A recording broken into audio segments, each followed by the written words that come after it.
You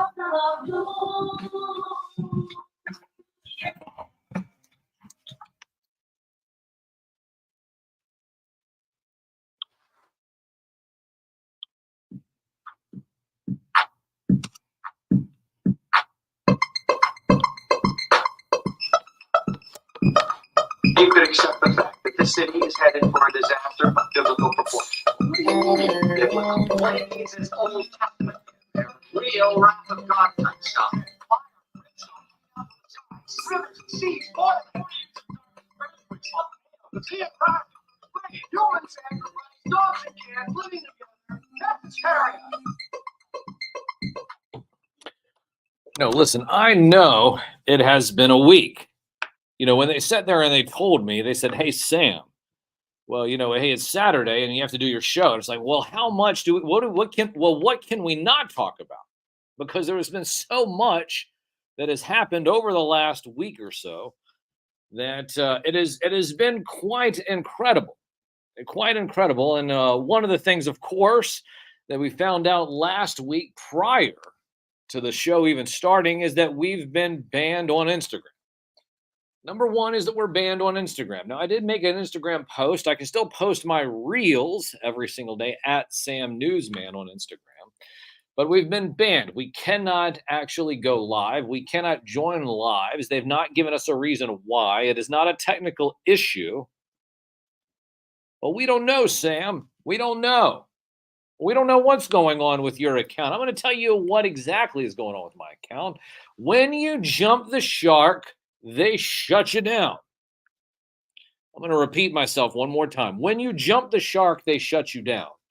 They say, well, Sam, what do you mean by that? It has been something that has been happening over and over and over again. Over and over and over again. And you say, well, what is that, Sam? The censorship of real puppet media. The real puppet media has been censored over and over and over again. Right now, currently on Instagram, we cannot live stream. We cannot join live stream. Many times when we post a video on TikTok, they've shut it down. They've said that you can't do that.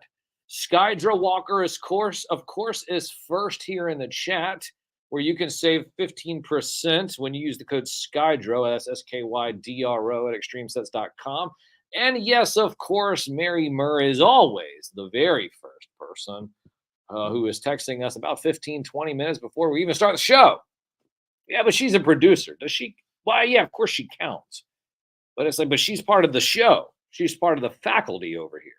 The radio faculty. The radio faculty.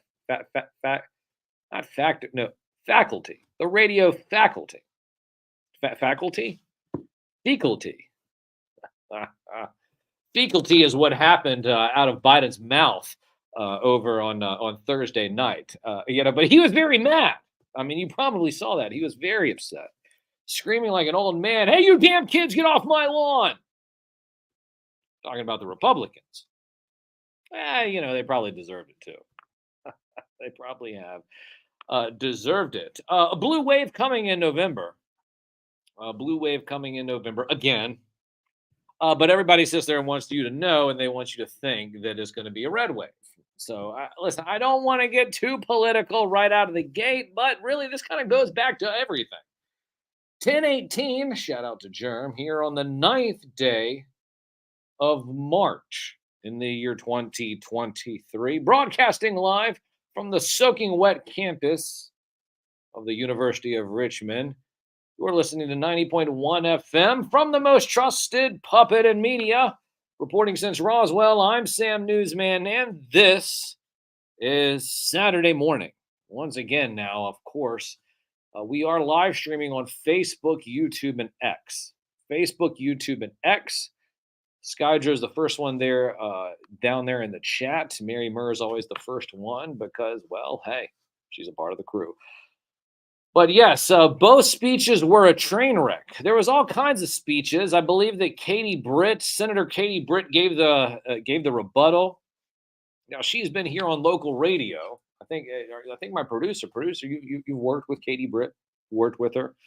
Okay, so the producers worked with Katie Britt here before. Very nice. Very sweet is what he's saying here over in my ear right now. But of course, of course, you can't hear the producer. God forbid you let the producer talk. The producer would talk. God, it would mess up and it would make a train wreck of the whole show. Can't do that. So make sure that. But no, it's true. So you said she was a sweetheart. Well, so but obviously that speech fell on deaf ears. Yeah, blue tie Trump as opposed to red tie Trump gave some type of speech. There's a difference between red tie Trump and blue tie Trump. Just that's well, you know what? That's about as deep as I'm going to go. Red tie Trump versus blue tie Trump. Something maybe you just want to think about. Dick Gregory. Dick Gregory, another name there. Yeah, great comedian, by the way. Oh my gosh, goodness gracious. Yes. Anyways, old man Biden is sitting there shouting at everybody, telling them to get off his lawn. Hey, you kids, hey, you Republicans, get off my lawn. And then we have Orange 45, Orange 45 in a blue tie coming out as opposed to Orange 45 in the red tie. Now it's interesting, of course, because last week after the show, people have been asking, well, what happened, Sam? What happened? And they said, and because there's been rumors going everywhere. I've been hearing rumors. I've been looking over on social media, and I'm just going to tell you right now, I have nothing to do with the rumors. In fact, all I do is just do things above board, set the standard and raise the bar. The only way a real media puppet should do. But what happened is here I go to the Trump rally last week, me and my producer. We go around and we start staging things and we start setting up stuff. We do a little bit of a circle around the venue.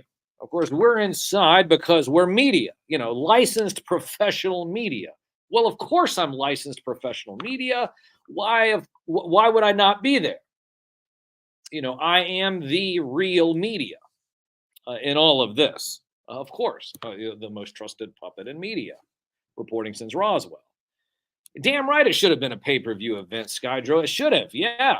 And you know what? If it was a pay-per-view event, I probably could have gotten when the Secret Service liaison for communications came up to me and they said, Sam, you know what, Sam? I listen. And here's the thing.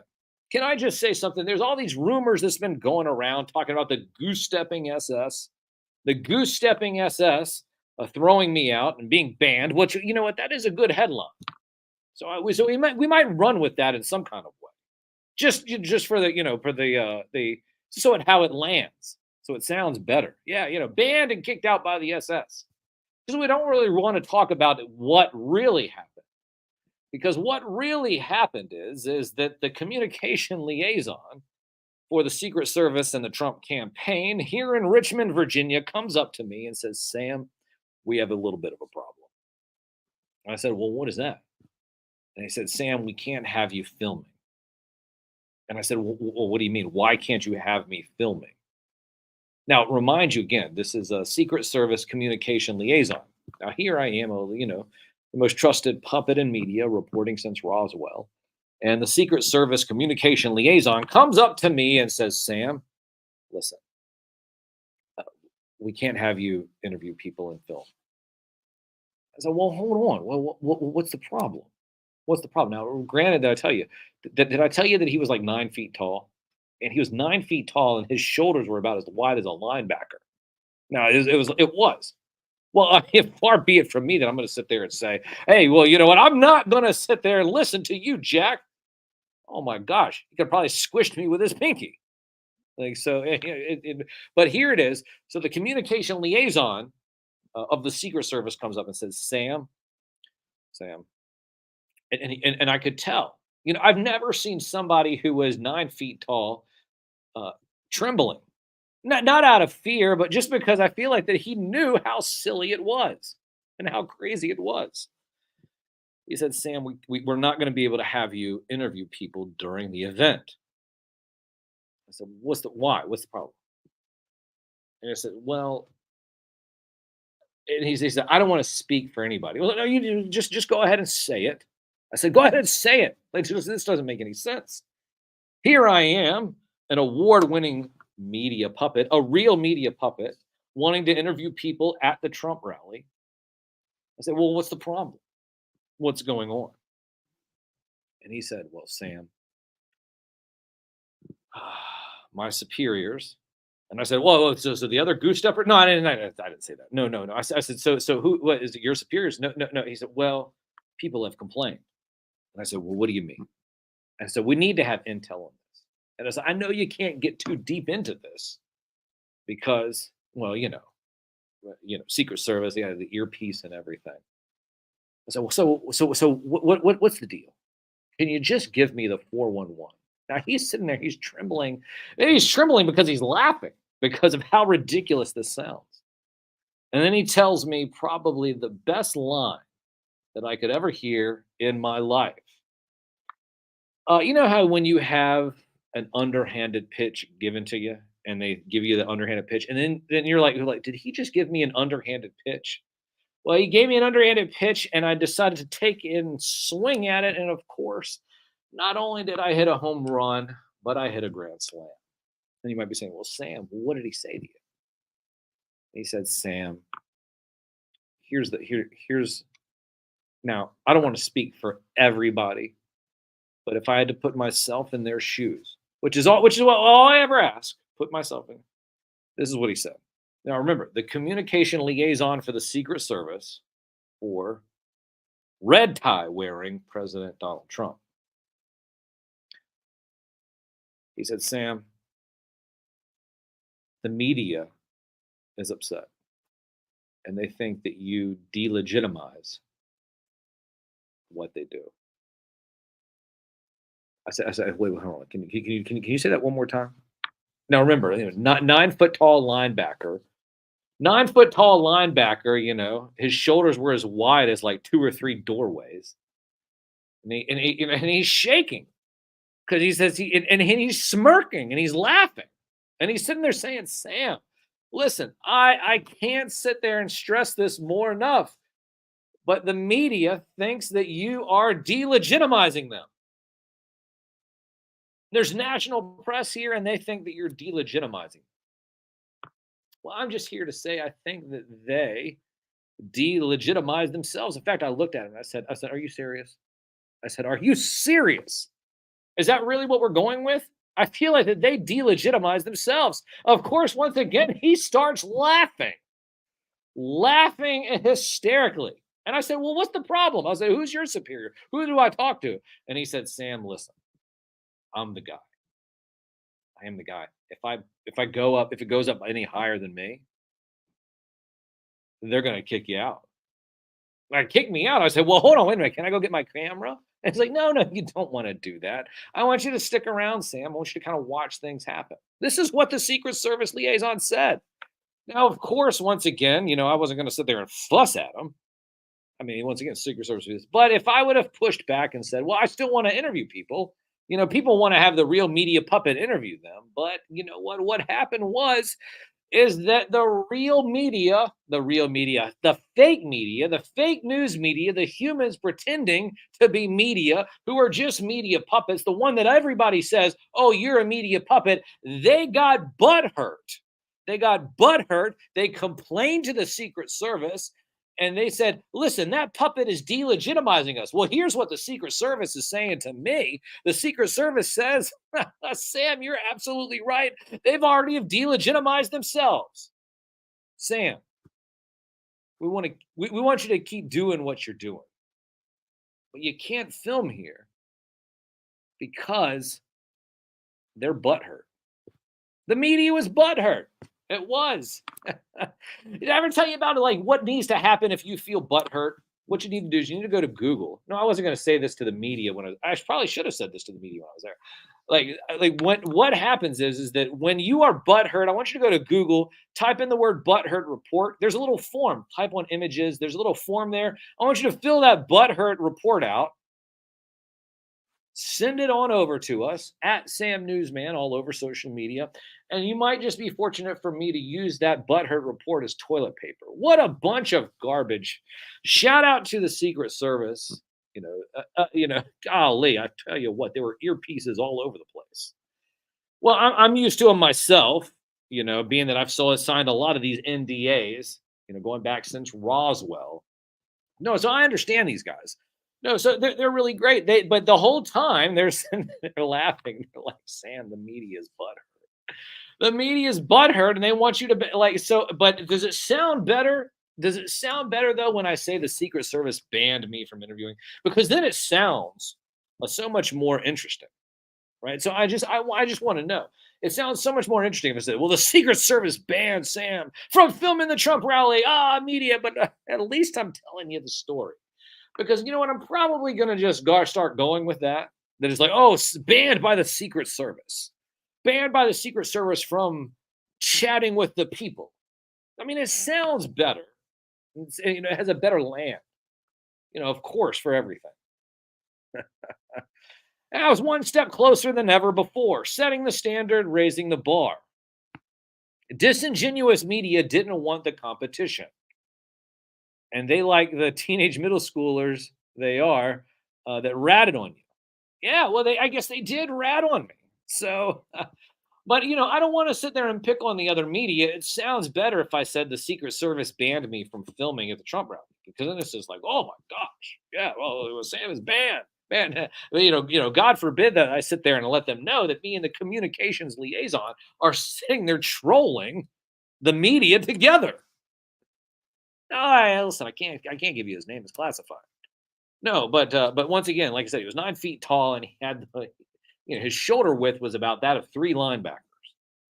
But we're sitting there, we're geeking out, we're trolling the media together. But he just says, Sam, if I have to sit there and say anything else, listen, I'm the guy. If I have to sit there and go to my superiors, they're just going to just kick you out. I mean, that's really, listen, it's a Secret Service event. There's the president there, red tie wearing Trump presidential event. So so shout out to the Secret Service. Shout out to the Secret Service. Secret Service are not the bad guys. No, in fact, we were trolling the media together. It's almost like I asked him, I was like, listen, do we have a green room somewhere? We can go have a cocktail and talk about this. And they said, no, Sam, we're working right now. And I said, oh, okay, you're working. Oh my gosh. Yeah. Well, but I still might just say I was banned by the Secret Service. Banned, because it sounds better. I mean, think about it. Banned by the Secret Service, shut down on Instagram from live streaming, whose TikTok videos completely get washed out and wiped away. Yes, the most dangerous media puppet in America, Sam Newsman. Well, I got to continue. The most dangerous real media puppet in all of America. I mean, there's a couple of things I guess I can do. Maybe we'll work at it. Maybe we'll do some promos. No matter how much we despise the legacy media, it's never enough. No, yes, of course, they sit there, they whine, they complain, they get butthurt, and they say, hey, well, listen, Sam, guess what? That little puppet over there delegitimizes us. Damn it, you've already delegitimized yourself. Don't even get it. Don't get it twisted. Skeet, skeet. Don't get it twisted. Skeet, skeet. Okay, 10:33. 10:33 here on the 9th day of March in the year 2024. Setting the standard, raising the bar, the only way a real media puppet knows how to do. Now, I'm going to get Deep Cut Dave here in just a few moments. Well, hold on. Can we just keep on going? Maybe we can just keep on going. Hold on. Let me see if I can set some things up. I think we do have a few things set up already. Hold on. Let me hold on. This is live radio. Let me just sit there and bounce on over here. Now, if you're watching, are you guys watching us? We're here broadcasting live on X, YouTube, and Facebook. X, YouTube, and Facebook. That's where you can see my beautiful puppet face. Because you might just be listening in, in your car, on your radio. You might be saying, well, who is this beautiful puppet voice? I need to see what he looks like. At Sam Newsman, all over social media. We're here broadcasting on Facebook, YouTube, and X. I think I can get the phones over here. Let me just grab the phone. Go over here and grab it over here. Once again, live radio as it's happening. So you get the, okay. Are we ready? All right, we're ready. I think things are going on. So Akira Toriyama Sensei. It's I know that was a bad segue. So, but whatever. Akira Toriyama Sensei. We were talking to Crazy Toys during the first hour, and the first hour of the show, first 45 minutes. Well, I kind of like to let art just kind of just keep on rolling for about 15 minutes. Well, today I had to do it because everything was a mess. A marathon. They shut down campus, shut down streets, blah blah blah. But I was sitting there coming in, and the first hour of the show, we were talking to Crazy Toys. Crazy Toys was talking to us about Akira Toriyama Sensei. Yes, the creator of what is now known as Dragon Ball Z. Now, during that time, we were talking about a whole bunch of things, and this all kind of came about very quickly. Now, I believe that they announced the passing away on Thursday, late Thursday evening, and I got a text from Deep Cut Dave, and Dave said, "Hey, listen, can we talk about Toriyama Sensei?" And I said, "Yeah, of course." And we're going to talk about that. And I do have some songs that I'm going to talk about, and that's going to be at the 11 o'clock hour. I do have a memorial segment that we're going to be talking about Toriyama Sensei and Dragon Ball, playing a few things. But one of the things I'm waiting for, Dave, if you're there, go ahead and dial the secret line if you're listening. Deep Cut Dave, Professor Deep Cut Dave, joins us on a weekly basis. He joins us on a weekly basis to talk and educate us about all things when it comes to cartoons, action figures, toys, pop culture in general. But one of the things that you guys may not necessarily know, and if you've been listening to the show for a while, you may know, but every year, Deep Cut Dave goes to a convention known as Banzai Con. Banzai Con, and that is an anime, because I think that's the way I was. Anime. Speaking of anime figure statue collector. Shout out to you. No Mo MF cigarettes with Bruce Banner. Skeet skeet. A bunch of other people here chatting. Now once again, we're chatting here on Facebook, YouTube, and X. Facebook, YouTube, and X. And what I'm doing right now, I'm just waiting for the professor to call in, because we were talking about Toriyama Sensei. We were talking about Dragon Ball, and there was a lot of things that were going down. And because of that, I do know that. Listen, I'm not familiar with anime. I'm not familiar with anime, but I do know that Deep Cut Dave is. Dave, I know you're out there listening. Unless the signal is that bad, call into the show. You have the secret number. The number is different because they've changed the phones. Did I tell you guys they changed the phones? Yeah. So if you're able to get through, you know what that is. That means you have the secret line. The secret line is different than the line before. But Deep Cut Dave, I do believe, has that secret line. And of course, once again, because I was talking to you before that every year he goes to BonsaiCon. Now, of course, in a couple of weeks, I believe he's going to BonsaiCon again, and he's doing a panel for Lupin the Third, which we will go over. We always have the annual Lupin episode, the BonsaiCon episode, where the professor talks to us about this. But I'm sure because the professor is very familiar and he tells me how to say it correctly, anime. He is with us, and I'm sure he has a lot of stories and maybe some things that we didn't talk about during the first hour of the show, and about Toriyama Sensei. Professor, are you there? Well, Professor, listen, I want to thank you for joining in to the show. This was kind of sudden. No one kind of expected this, but when you hear the name Akira Toriyama, what does it mean for you, and what is his place in the world of anime? Well, I don't know if his importance can be stressed enough. He was a fantastic artist and a really good writer.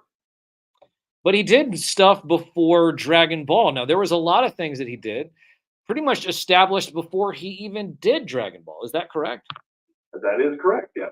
So what was it that he did prior to this, and what made it to, I guess, kind of led us to the world of Dragon Ball prior to the world of Dragon Ball? Well, Well, if he had never done Dragon Ball, he probably would have been up for Dr. Slump. Hold on, say that again. He would have done what? Dr. Slump. Dr. Slump. Tell us a little bit about Dr. Slump. Well, that was largely a comedic series. Dr. Slump, that ran from 1981 to 1986. 243 episodes. So that's a pretty big run, right? Fairly decent, yeah. And so this was during what year did he start this? 1981. 1981. And it went for so when we think about episodes here and shows here in the United States, usually things are picked up. There's a 12 episode run, maybe a 24 episode run. Cartoons used to be 64 in the mid to late 80s. How are animation series done in terms of seasons and episodes over in Japan? Well, largely the same way. 52 episodes was considered your standard, basically like one episode per week, per year. And is that standard across multiple cartoons within Japan? Well, I want to say yes and no. Some series are done like, some episodes are like 30 minutes long, with ads. Some are only like 15 minutes, and they'll sometimes partner it up with, say, another series or put it in an anthology series. Okay, so you would have sometimes 15-minute episodes, kind of, I guess if you would say, like shows where they would have a 15-minute segment or second. I think the one that's just coming to my mind is I think Dennis the Menace. Dennis the Menace would have a 15-minute segment. Then have another 15 minutes, or even maybe Garfield and Friends. There's a Garfield and Friends segment. Then there's the farm animals segments, anchors, or what I can't think of it. But yes, yes. So but they would just have 7 minutes here, 15 minutes here, 14 minutes here. So they would do the same thing over in Japan. More or less. So what is it then? Of course, you have this series, Dr. Slump, which I have pulled up right now. Dragon Ball, though, came in the mid 90s. Is that correct? Or was it in the mid 80s? No, actually, Dragon Ball, that came out, that started in 1986, almost immediately after Dr. Slump ended it. Okay, can you talk about the transition between Dr. Slump and Dragon Ball Z for Toriyama Sensei? Okay, sure. Well, Dr. Slump, that was mostly, like I said, that was predominantly a comedic series. The main character of that, technically his name isn't Dr. Slump, that's just a nickname. But it's about this mad scientist named Senboi Norimoki. And it's like he's living in this little place called Penguin Village. And it's like he's just trying to come up with some great invention that's really going to make him, filthy rich and famous. Well, he ends up inventing rail. A what? Arale. I am probably mispronouncing that. I'm going to probably butcher some Japanese stuff later on myself, so I understand. Yeah. But when the collector was talking about Super Mario running, right? Well, that's how she would run. She would run with her arms straight back around. Oh, okay, all right. And that was Dr. Slump. That was from the show, yeah. Well, basically, she was intended to be like the perfect robot. Well, see, he's not a very good scientist, so she comes out looking like a little girl. But she's also she's strong and then could punch the planet in two. That's a lot of weightlifting. Yeah, well, it's funny. She crosses over with Dragon Ball, and Vegeta is like, how dare this child challenge me? I'll crush her like a grain of sand. And everyone's shouting, Vegeta, she's from a comedy series. You can't win. You can't win. Just stop it. Yeah, well, it's like when she decides to play tag. She played tag. She runs the entire circumference of the Earth, builds up momentum, and slaps you. Well, I mean, that'll do it though, right? Would it not? Well, yeah, usually knocking people into low Earth orbit. So, Well, once again, she can punch a planet in half. So, yeah. well, listen, Dave. Listen. So I was told that other than the fact that I need to call him Toriyama Sensei, the thing is that somebody, Crazy Toys, earlier, if you heard that segment, he was mentioning, and he said, you know, that Toriyama is the godfather of manga. Can you kind of expound on that just a little bit? Well, that's pretty fair. He wrote, he wrote Doctor Slump and Dragon Ball during the same time as working on the shows. And when they do a lot of anime based on manga, sometimes it's like, okay, the creator will be involved, or they'll just get a credit. But Toriyama really, he was really working himself into a frenzy. Well, and that's the reason he ended Dr. Slump. It's like, look, I cannot come up with any more jokes. I've done 243 episodes. I'm good. Tap. I'm tapping out. I'm tapping out. Yeah. But it's like, they're really pressuring him. It's like, okay, well, that's fine, but now we need another show. What else you got? And he's freaking out, and his wife walks in carrying a book called Journey to the West. And that's it. And so it's no. So she comes up to him with that, and what happens? Well, Journey to the West, that is a collection of Chinese folk tales about the Monkey King. Yes, I was about to, you know what? I was just about to say, let's go back to the Monkey King. Because I believe that I've been told before, I think from Crazy Toys, that there's a connection with the Monkey King and Dragon Ball Z. Can you go into that? I guess that's where you were going with that. Yeah. Well, yeah, basically he just took the characters from the Monkey King and just put them, sort of updated it to a more modern setting. Goku is Son Goku, the Monkey King. He starts off the series with a tail, flies around on a cloud, has a staff that can extend into the heavens. He hangs around with a pig that can shapeshift. So this is so when you're saying so it's, of course, what is it? Imitation is the best form of flattery, I guess is the phrase. And but this is kind of where it all boils down to, and what he was doing, right? Pretty much, the characters were already there. He just updated them, played them a little different. One of the questions that I asked Crazy Toys that I want to ask you, and that is and of course he mentioned what he was talking about in terms of marketing. What is it about the Dragon Ball series? There was a brief time where it kind of went dark, but what is it about the Dragon Ball series that has allowed it to kind of transcend between several generations for people, separated by a whole body of water on the other side of the world? What is it about Toriyama Sensei's Dragon Ball that is connected with generations even during a slump? I think what really helped was Dragon Ball Z. There have been efforts to bring Dragon Ball over to the U.S. That really didn't work. Harmony Gold, funny enough, Harmony Gold tried making Dragon Ball their next big show after Robotech. Right.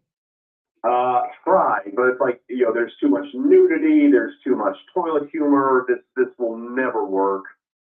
Let's just leave it alone. Well, Dragon Ball Z, on the other hand, there's a little violence, but it's not so bad. They can tone it down. They can. Well, it's not like. I think Crazy Toys was saying that the original Voltron series was so violent that what we see here in the States is nothing like what it was over across the pond, right? Yeah, they did. People got killed in that show, but okay, well, he got sent to another dimension, or, oh, that building was thankfully empty. You know, they can just fix it with the dub, and there you go. Or a Cobra Trooper getting his trouble bubble exploded, but he's safe because he has a parachute, right? The nudity is a little bit harder to cover up. Well, yeah, yeah. Good. Yeah, nudity is harder to cover up.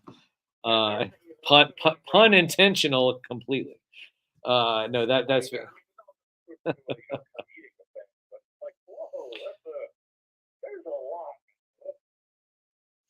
well, it is a lot, and once again, Akira Toriyama Sensei has definitely been someone who has uh, touched other people. Now, I don't have this, but I believe the creator of One Piece, and there was another a big huge anime that I believe that Crazy Toys was talking about. That these guys really pretty much looked up to him as he's the guy, and he like. And I don't want to say, and I don't want to compare him to somebody like Stan Lee or a Todd McFarlane, but in terms of pop culture and action, and he was kind of the guy, right? Well, he inspired a lot of people, a lot of shows.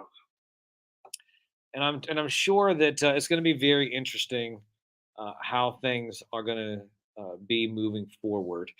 Any other particular stories that you have from remembering and watching Toriyama Sensei's work over the years? Well, it's funny. The first example of his work that I encountered, it wasn't Dragon Ball. It was Dragon Warrior. Dragon Warrior being the video game, correct? Yeah, you might remember it from the old NES. Absolutely, of course. Yes, Dragon Warrior. Talk real quick before we head out a little bit about Dragon Warrior. Well, the game in the subsequent show that was called Dragon Quest in Japan, but in the U.S. it was Dragon Warrior. Yeah, the show ran from 89 to 91, 43 episodes, but only the first 13 ever made it here to the U.S. First story arc. Oh, okay. But it was here in the U.S., but it was a popular video game, right? And that was on the Nintendo Entertainment System. So, well, Dave, listen, I want to thank you so much once again, elevating the conversation. We had a conversation earlier with Crazy Toys, a huge Dragon Ball fan. We got to get you guys together, and maybe we could probably just have a whole anime show. Now, BonsaiCon's coming up in a few weeks. When is that? Actually, it is today. It is today. It is today. Are you there? Well, no, I'm recording from the house right now, but I'll be heading out in a little bit. Now, do you have a? Are you doing a panel of Lupin again? Multiple panels actually. Multiple panels. Okay, so listen. So next week, what I want you to do is I want you to take some of what you have seen at BonsaiCon this weekend. A couple of segments. Maybe we'll do a Lupin segment, but also maybe some other deep cut anime stuff. Talk about maybe what you talked about next this weekend, next week, and kind of once again elevate the conversation, educate the listening audience of just why and how important anime is here, not only in the States but all around the world. So, Dave, thanks so much for joining us again. Hope you have a wonderful weekend. Please drive safe, and we look forward to chatting with you next week, sir.